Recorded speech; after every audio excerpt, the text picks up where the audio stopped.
Hey, I just got done with a great interview with Ben Morehead. He is the owner and founder of Old Town Inspections, a home inspection company that serves me and our clients doing home inspections all over Loudoun County. And in this interview, he's going to talk about his family, his business successes, and some failures. He actually got pretty open and candid about kind of some of his mistakes and what he learned from those. And he also talked about fly fishing and his faith. This is a good one. So without any further ado, check out this episode of Enjoy Loudoun with Ben Morehead. Hey guys, welcome to the Enjoy Loudoun podcast, where we interview local Loudoun celebrities. We hear about their lives, their business, their story, and what they love about Loudoun County, Virginia. I've got a good friend of mine on the show today, Ben Morehead. Thanks so much for being here. Thanks for having me, dude. Yeah, man, I love it. You guys are going to love this episode. And Ben is a great guy. He's a dad. He's a husband. And he runs a really successful home inspection company. And so if you don't know what that is or what they do, he's going to tell you all about that today. There's going to be some interesting things that you might not know about what goes into a home inspection and why they're so important. So, but before we get there, I want to go all the way back to the beginning. Rewind. I want to know about your childhood. Tell me a little nugget. Where did you grow up? How many brothers and sisters did you have? Kind of tell me a little bit about your story back then. Yeah. So I grew up in Pulaski County, Virginia. Even smaller inside of that is Dublin, Virginia. And this is one of those like one stoplight towns. Yeah. You can drive right by it on the interstate and you didn't even know it. So very rural, and probably much like what this area was like not that long ago, right? Before all the development happened. They just stayed like it's very much the same as whenever I was growing up. And there's something charming about that. But I'm also a twin. I grew up with a twin brother. I didn't know that. No, I didn't know that. Oh, that's so cool. All right.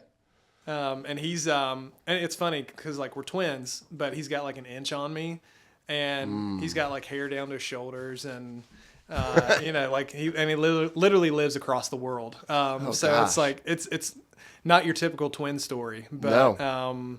But I love him to death. Okay. Yeah. There you go. Any other siblings? Nope. Parents were like, all right, we've had two. That's enough. Yeah. I can't imagine what it would be like for a parent to have twins. I mean, having one baby at a time is like enough, and then having two, woo! God bless them. Tell me about a childhood accomplishment, something that you remember, or you kind of go back to and you're like, oh, I did that thing, and it just kind of stuck with me. Yeah. I played sports and things like that, but I very much was like the average. So like, I could say, like making the varsity soccer team or whatever, but it was cool, but it was kind of like I was a junior and I was supposed to be on varsity. But people are going to think I'm a country bumpkin or something like that. But I can say like killing my first deer was like, it was one of my first like accomplishments of something that I did. Like apart from my dad or my brother, and it was an experience, like there's something about that process of like you're shooting an animal, but you're also using it for meat for your family and things like that. Yeah. And I felt like I could provide for my family in a way that like, I was 16, so I wasn't. Okay. I wasn't working much, and so it was a really cool experience. That's cool. Yeah, Pulaski. I remember that's right outside of like Virginia Tech area. Is that right? Yeah, not roughly 20. Yeah, man. So I was down there, and is it Pulaski? Or? Man, that's the great question because I say it more of like a Pulaski. Yeah. But a lot of folks will say like Pulaski. Right. But if you get a Pulaski around here, get out of here. Right? Get out of here. Was the first day of hunting season a day off from school? Not officially, but it was a ghost town. It was a ghost town in the halls. Yeah. Yeah, I get it. All right, man. Well, take us up to today. What's your life like now? Tell me, wife, kids, what's that like? I have a gorgeous wife, Sarah, and two beautiful boys, James and Elliot. Elliot is almost 3, and James is 1.5. Okay, so you're in the thick of it with the young ones. Yeah, That's cool. we almost had twins, as close as they were. Yes. Well, I was just reading something recently, and it's like so much of the kids' formation are happening right now. So no pressure. Yeah. Like, these are the important years, right? You got to get these right. But you're taking steps to do that. I think you were telling me earlier about a book that you're reading about, just trying to raise emotionally healthy boys and being proactive about that. And I think that's so wise. So Yeah, well, I'll say like my wife is awesome in this, and that she's always looking for ways to give good resources to our boys, and she, we're talking a lot about homeschooling whenever we get to that point, and she's always thinking of really creative ways to like bring things out of them, and so for her to find that resource is like par for the course. And it's been really cool to share that and kind of learn together as well. that's cool. And I love that it's not just haphazard, but you guys are really making intention. I mean, we were so purposeful in our businesses as business owners. And we want them to be successful and they provide for our family. But for me, ultimately, like I need to be giving as much attention or more to the intentionality of raising my kids. And that's sort of almost business number one. Absolutely. After being a great husband, right? Which I'm still working on that. All right. So, all right. For those people who don't know, tell us about being a home inspector and a home inspection. What is it and what do you do and why is it important? For those who don't know. Yeah. So a home inspection is really, it's a snapshot in time. It's an opportunity for a buyer or even a seller to have a third party come in and like check all the systems. We're looking for damages, water intrusion issues, safety upgrades, and we're checking functionality of things. And something that I think is I think I used the wrong word, but it's a misconception is we're not HVAC techs. We're not electricians. We're not plumbers. So there's limitations to what we can do. Yep. But it really is an opportunity for somebody to have an eye on the house to say, hey, these are the things you need to pay really close attention to. And maybe after you buy the house, this might give you an issue. You might want to look into like getting a regular maintenance schedule on your HVAC system, or like, hey, the plumbing in this house was from a time whenever, it would break down too easily, like polybutylene piping. Yeah. And it could not fail. It could be just fine, or it could give you issues. So like giving people information for budgeting as well. And of course, like, you think of a home inspector, you usually don't think of a young guy who's clean. Usually you think of somebody who's like just gotten out of a crawl space and they've got stuff all over them. And that happens. Right. But I mean, like we look into every nook and cranny that we can. We'll get in the attics, we'll get in the crawl spaces, we'll find the secret rooms in houses. And usually, there's going to be something on a report. I've never written a report that's just like the house is this old, and that's it. Like there's always going to be something because we've got a trained eye to look for things that are going to maybe sideswipe somebody during a deal or during ownership. So it can be used as a tool in the buying process and in the selling process.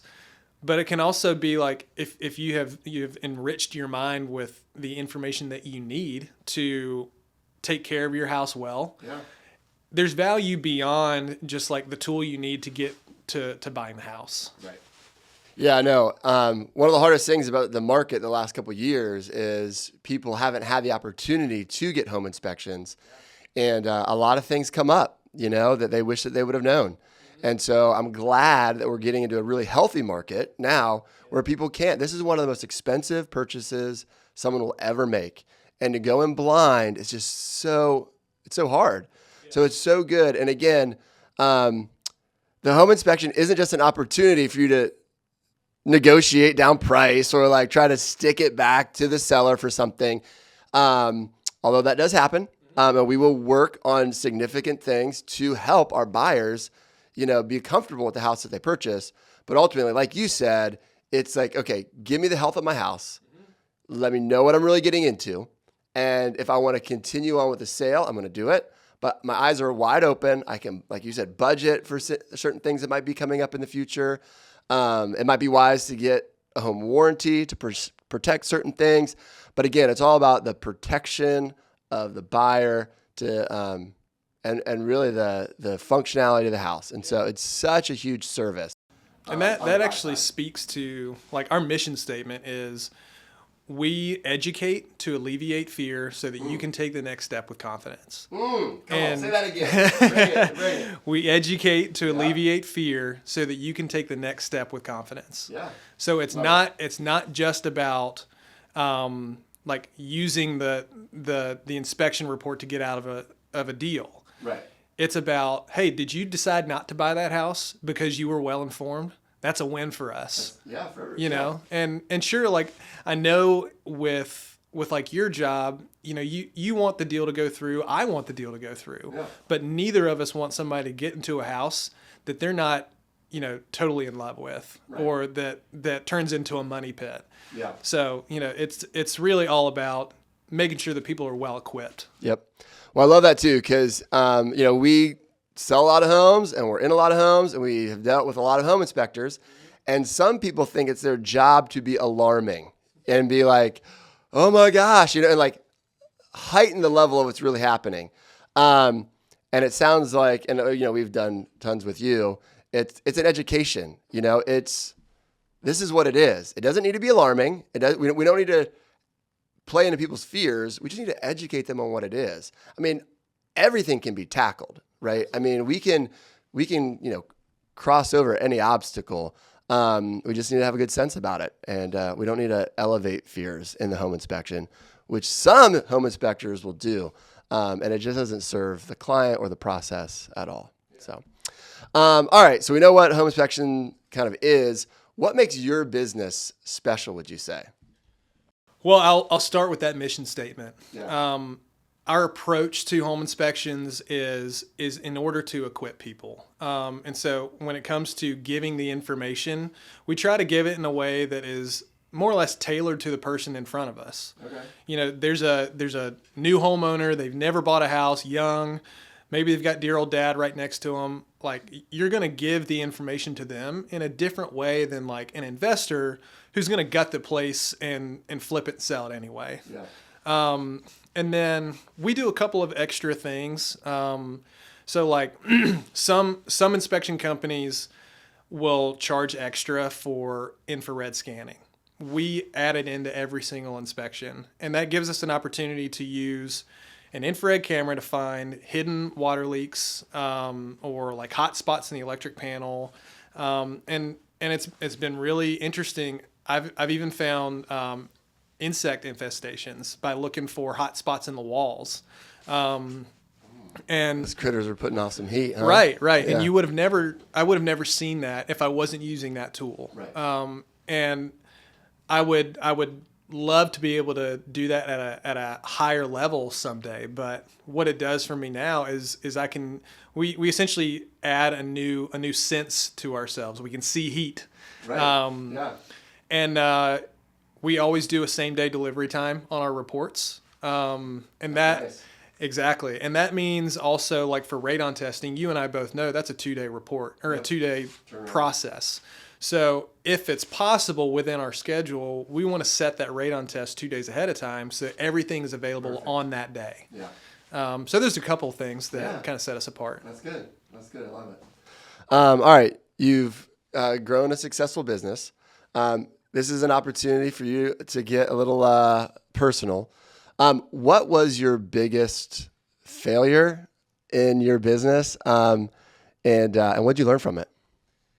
So I'm glad we had the conversation beforehand. I would say my biggest failure was trying to grow too fast, and realizing that I was not the right person to do that at that time.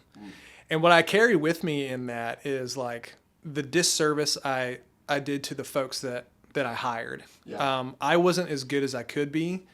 So the people that I've made promises to, I couldn't keep those promises, and I couldn't manage their expectations or their workload in a way that was like good for them. And you and I both know, again, like you're responsible for somebody else's bills, and that's a big responsibility. And I got to the point where it was all crashing down. People were leaving, because they just weren't well supported. They didn't have what they needed to succeed.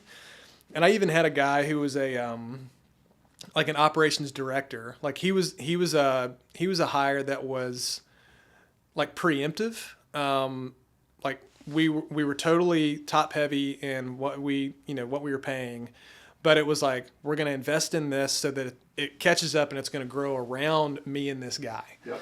And it didn't work out. And I mean, to this day, I still think about that guy and those people who I hired and the disservice that I did to them. But I learned how important it is for me to be a stable person, to be the guy that people want to follow. And really understanding like that starts in my house with my family. And the next time that I decide to hire or the next time I decide to grow again, it's going to be more calculated and it's going to be more intentional to the people that I'm hiring, not the bottom line. And I think it's easy to miss that part of it, because if you're not treating your people well, your revenue will not follow. Yeah. Or I guess it will follow downward. Not in the right way. Yeah. And I know you well enough to know that it wasn't for a lack of trying, for a lack of heart. I mean, you care about your people. And so you can have all the right intentions and motivations, but if you aren't set up, like you said, if the timing's not right, if whatever the situation isn't right in the business, it's not the right time. And, you kind of alluded to this, but it's like, it's people over profit. Absolutely. If you can take care of your people, if you can give people an opportunity to grow and to live into their gifts and to like be successful, the profit will just follow. Yeah. But if you're only hiring them for the profit, it's never going to work. And we had also talked about, we want to be doing this because we feel like bigger is better. And if I'm bigger, I'll be able to provide for my family, in different ways. While that may be true financially, sometimes you're stealing from your family in the time that you have to be with them, your attitude when you are with them, the stress level that you bring home. And so bigger isn't always better, right? For the business and for your family. And so being calculated, growing slow, growing right, is the way to go. And for guys like you and I who just want to like full throttle, go as fast as we can, we can kind of be our worst enemies at sometimes. Yeah. There's a friend of mine. He's an inspector down, he used to be an inspector down in Texas. When he was a single operator and his business was growing, he likened it to like a succubus, like a monster that always was pulling something from him. Yep. And no matter what he gave it, it always wanted more. And because you've grown this thing that has its own needs and wants. Right. And if you can't provide that, then it might actually kill you. His words, not mine. Yeah, no, I get it. All right, so you have been successful. What do you feel like if anybody else is out there thinking about starting their own business, or they're in their business and they're like, oh man, I love a little nugget or a little something, an axiom or some truth about business. What's the one or two things that have kind of stayed with you as sort of like, if I just get this right, this is kind of my true north in business. And if I focus on this, everything else will fall into place. That's we could have another podcast on that. We could.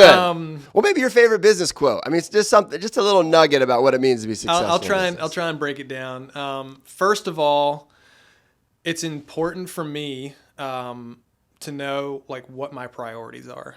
And if I'm not clear on those priorities, then it really changes where I operate. So like the last year really taught me a lot as far as like the economy was doing this and our business was all over the place. And I didn't know like from week to week what was going to happen. And I'd start to get spun up and things like that. And I realized that I was following the trends, and like my mood, my emotions, whatever would go with like how much business I was getting. If I had a full week, I felt just fine. Yep. If I was, missing one or two in a week, it'd be like, I don't know, like what am I going to do? Yeah.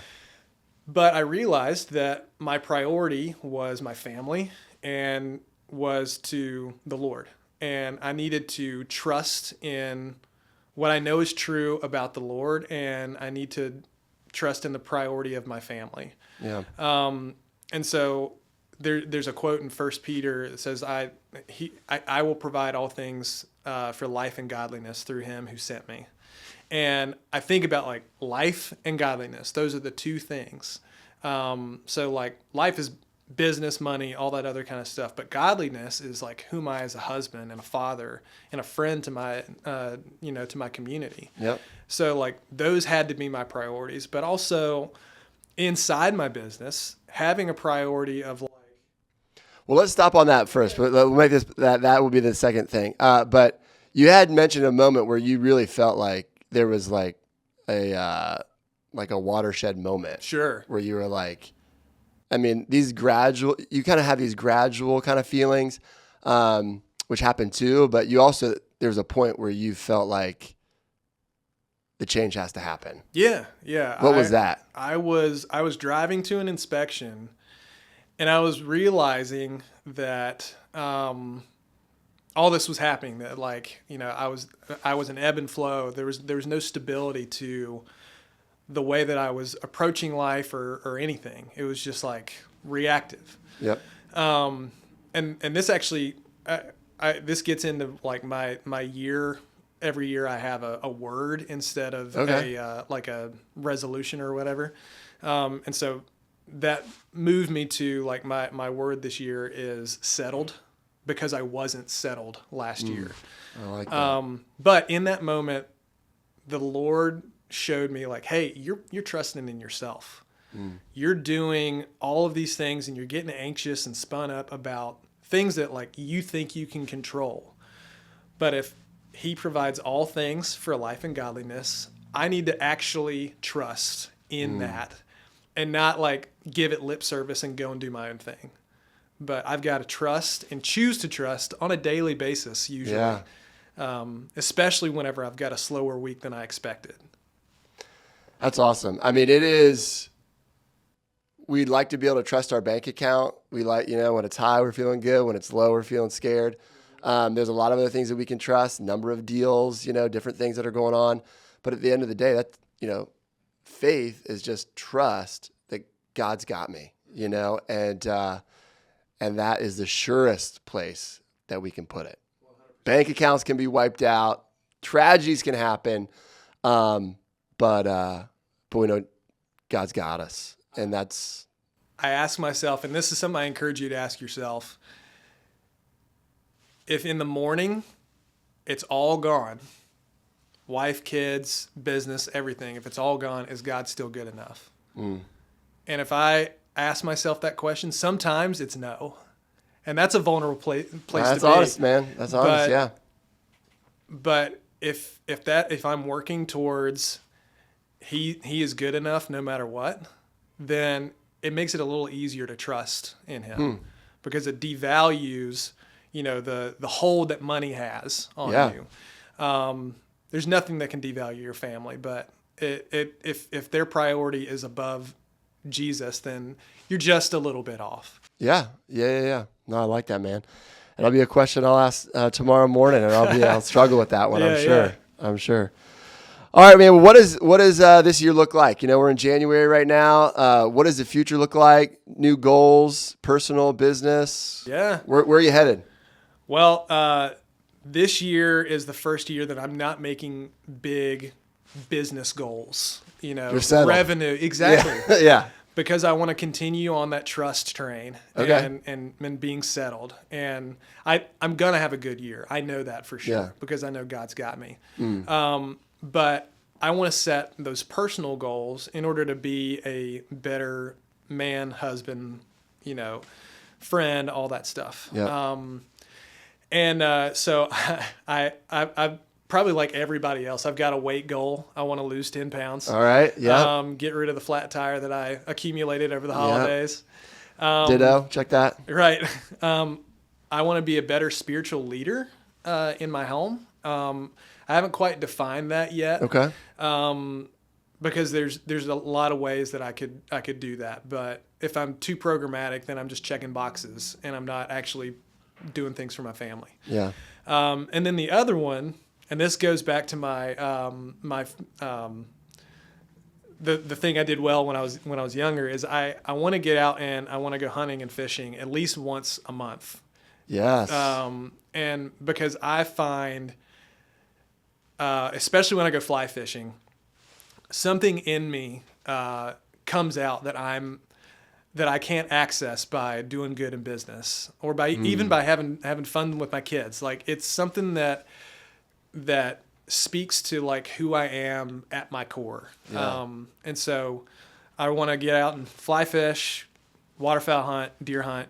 I got into bow hunting last year. Okay. And I got to shoot something, but the trail, dropped off and I lost the animal. And so I've got unfinished business in the bow hunting world. Yeah.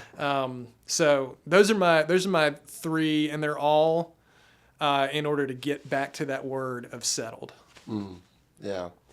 I love that. I know, I think for all of us, something about being in nature, something about being in creation has a settling effect on us and can have profound experiences for us. And so, it's no wonder that we're like that. I think God created it that way. He created it beautiful and cool.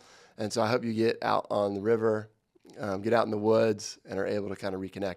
And then you're better at everything else, right? It's like you just come back refreshed, new perspective, and you can be a better dad, a better husband, a better home inspector for your clients. And so, it's important to take care of ourselves, and once a month, I think, hopefully you get a hall pass for once a month. It's not too much, right? Yeah.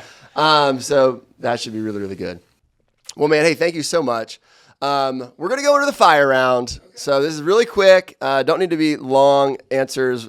Just quick answers are fine. But, all right. In Loudoun County, what are your favorite? And here we go. What's your favorite restaurant? It is a toss-up between Monk's Barbecue. Oof, good. And Magnolia's. Okay. Mainly because Magnolia's has like the best Reuben I've ever had. Ooh. But then Monk's, everything is good. Everything is good. Who doesn't love some smoked barbecue? Yeah. They have that bacon on a stick. Oh, so good. Yeah, they're friends from like Falls Church and Arlington that like come out to Monk's for the barbecue because it really is the best in Northern Virginia. All right. Favorite social hangout? In Loudoun, I'm going to say probably Bear Chase. Okay, yeah. It's literally on like right at the edge, but it's Bear Chase. It's a lot of people's favorite. Yeah. For good reason. Yeah. For good reason. Favorite annual event? I'm going to say the Christmas lights at One Loudoun. Okay. That's an operation over there. Yeah. Do you take your kids? I mean, they're young. So we've not taken the kids. Okay. Okay. But it's one thing I think I want to try and get out and do. Yeah. But I have seen that production like driving by 100 times. And it looks awesome. And I'll be the first one to say it. Like I don't live in Loudoun, so the yearly things are not things I get to do a lot. But I love that it. I looks wrote it awesome. down. I'm gonna look into that next year. Yeah. Favorite outdoor activity? I think I might know this, but It's fly fishing. it's fly fishing. It's fly fishing.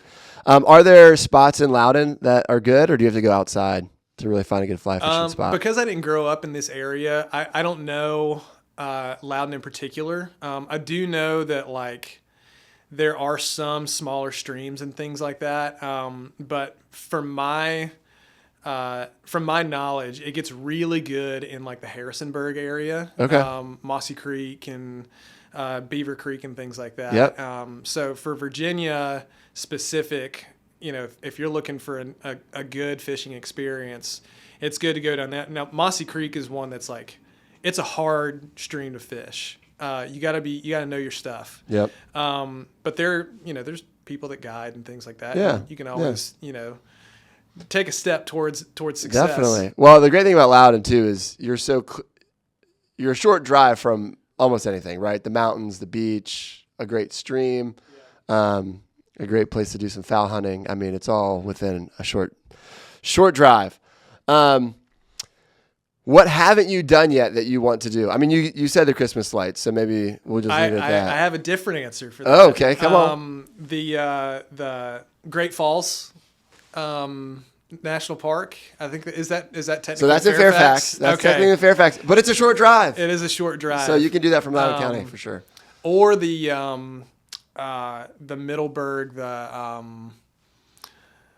the dogs coming The down. Christmas The parade? Christmas parade. You got to do that if you haven't done that yet. That is definitely, that's a winner. Yeah, That's a winner I've seen for you sure. post about it, and I'm just Yeah. like, dude, that looks awesome. And It then is fun. wasn't there a race down there last year? Or 2 years Lots ago? of races down there. Yes, it's horse country. Yeah, no, car race. Wasn't it like I don't know. I thought I saw that. I don't know about that. Maybe I'll have to look into that. Is there maybe is there a car race in Loudoun County that I don't know about? It might have been like a one-off, like a world tour type Maybe. deal. Maybe. But Well, that's cool, man. Dude, where can people find you? well, we're on Facebook and Instagram, Okay. Old Town Inspection LLC. right. And then actually the best and easiest way to book services is just to go to my website, oldtowninspection.com. OldTownInspection.com. We make it very, very easy to book online. And then it's not long after that you get confirmation emails and things from me. Yeah. So like that's the best way. Makes it simple. Yeah. Yeah, so if you're a realtor out there and you're like, don't know who your go-to home inspector is, definitely check out Ben and Old Town Inspections because they do a good job for us. So it would be a good job for you. Well, man, thank you so much. Take time out of a busy day to come be with us and share a little about your story and kind of let us know about you a little bit more. And, I like that you were able to share some personal stuff too. So thank you. Thanks for Really the appreciate opportunity. it, man. All right, dude. Well, hey, we're so grateful you guys checked out the episode. Meeting amazing people that serve our community so well and help improve homes, really, and give buyers the confidence to move forward and an education on their home and how to care for it in the best way possible. I'm Ryan Clegg, and until next time, enjoy Loudoun. Bye.